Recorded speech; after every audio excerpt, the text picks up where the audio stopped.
Hi everyone, it's your food seductress, Chef Ilona Daniel, and this week we're going to be celebrating Chinese New Year, and I brought a recipe that I fell in love with in China called Dan Dan Noodles, and I'm going to show you how to make the real deal, better than takeout Chinese food to add a little fun to your menu.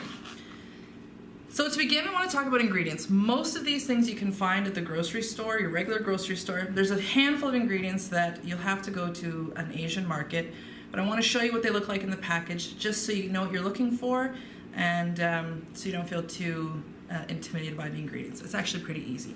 So number one, we're going to use these beautiful Sichuan style noodles. I've seen them sometimes at the grocery store, and essentially all this is just some plain thin white wheat noodles.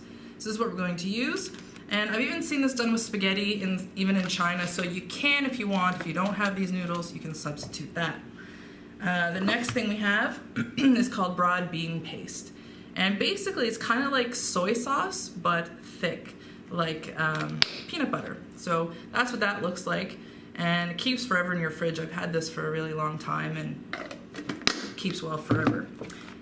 This one is the ingredient that makes this dish authentic, and the package looks kind of scary, I know, but what's inside is preserved mustard greens. So mustard greens, the same way you kind of do sauerkraut, this is what this is like. So it's salted, there's some sugar, and it gives a little bit of sourness as well that you need to cut into the meat.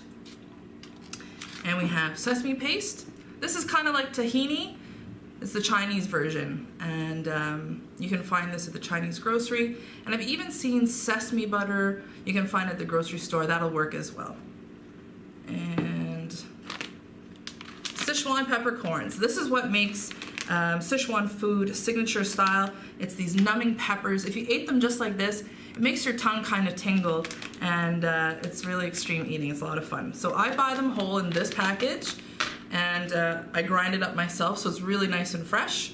And you can just put this into a Ziploc bag and keep it in your freezer, and it stays really well, and you just take it as you need it. And the final ingredient is called Sichuan hot oil. I make my own because, well, I just like to make my own, but you can actually buy this at the grocery store, and I will share the brands and stuff that you can substitute if you're not going to make your own.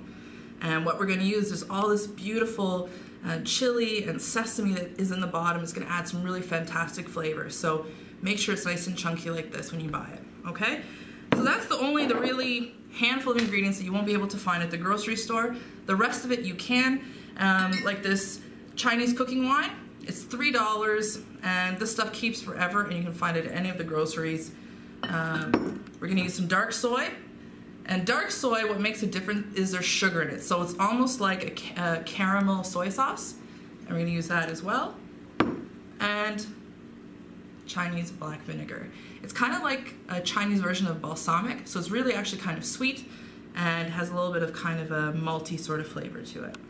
So now we got the ingredients out of the way. We're going to get cooking these noodles and onto our Chinese New Year. There are 3 components to this Dan Dan noodle dish. And the first one we're going to tackle today is the meat component. So this is not a very saucy part. The sauce is actually going to be made separately, and it goes on the bottom of the bowl.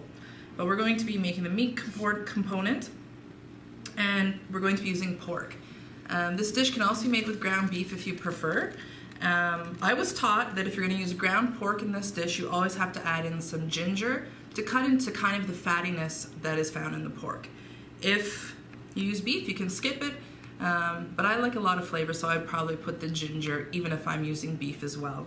I've got some white pepper and some of that Sichuan peppercorn. So I've got 2 types of heat on the go. One that's going to kind of linger, and one that's going to make your tongue tingle just a little bit. So we have our wok.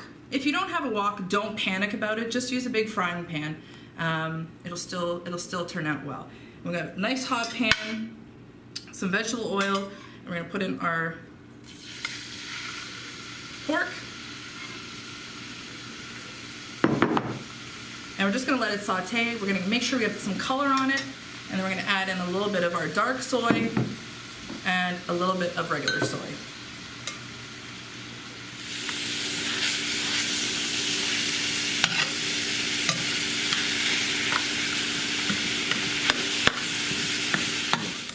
So into our meat component is going to go the preserved mustard greens. We're gonna put the whole package in, so it's easy measurement. You only need to buy one for one recipe.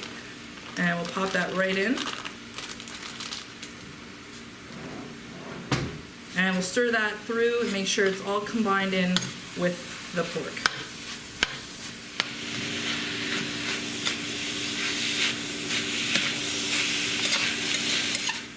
All right, now we're gonna work on the second component, which is the sauce. I have some ginger, some garlic, and the white part of green onions, and some more of those Sichuan red peppercorns. So I'm just gonna start sauteing that. We don't want it to get too dark. So if you find that the oil is too hot, just lift it off the heat just like that. Because you don't want this to burn, because burned garlic is no fun. So by this point you have a lot of aromas happening, and I know I'm getting hungry. So for the sauce, you want to make sure that these things keep moving.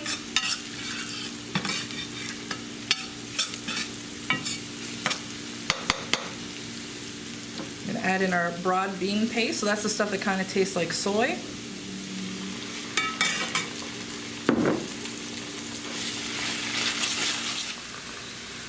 So now we're going to add in our sesame paste.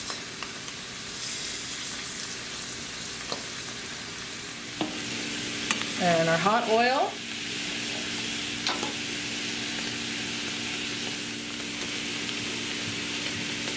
I like mine a little spicier, so I'm going to add just a touch more. You put as much as you like or as little. And then we'll add in our liquid.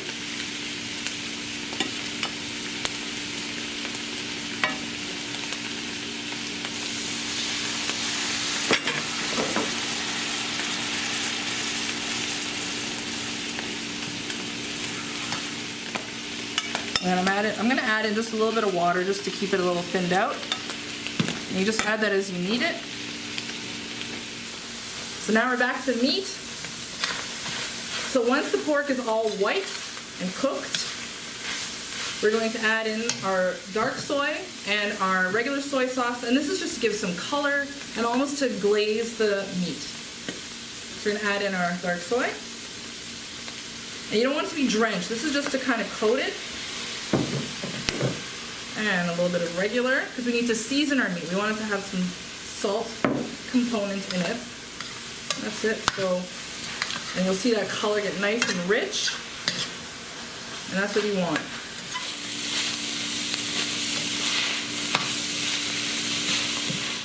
Okay, the last step is cooking the noodles. So we're going to pop these into a pot of boiling water. It won't take too long to cook, but we want to make sure we take it right from the pot. We're going to take it to the plate because you don't want them to start sticking together. And because we're not saucing the noodles, the sauce goes on the bottom. You want to make sure that these are hot and ready to go.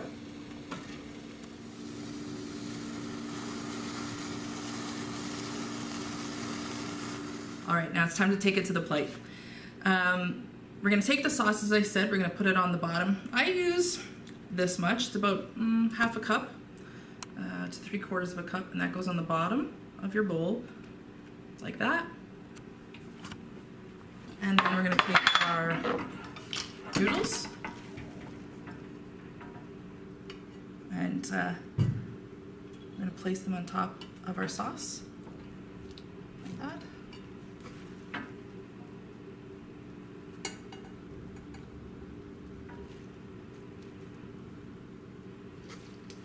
And this is one time you definitely don't want to skimp on the noodles. And so the idea is that you'll take the sauce from the bottom of your dish and kind of stir it all together. First. So we're going to do some veggies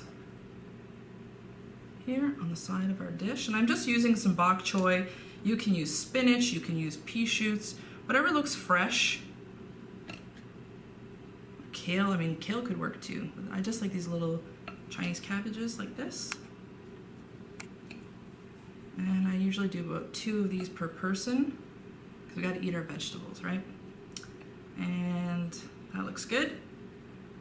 We're going to do our meat. Like that. That looks good to me. You can put more if you'd like, but We got a lot of good flavors going on. You don't want to overdo it. So that looks good like that. And then we're going to take a little bit of sesame seed, because that looks really pretty. And then we're going to put on some green onions. You don't have to cut them pretty if you don't want to, just like that. And a little on this one. And then a little bit more of this hot oil. I just like a little bit because I like the color when you drizzle it down onto the noodles like that. It looks really nice. So it's good for your food photos. But you can skip that again too if you don't want to put the extra heat. That looks good.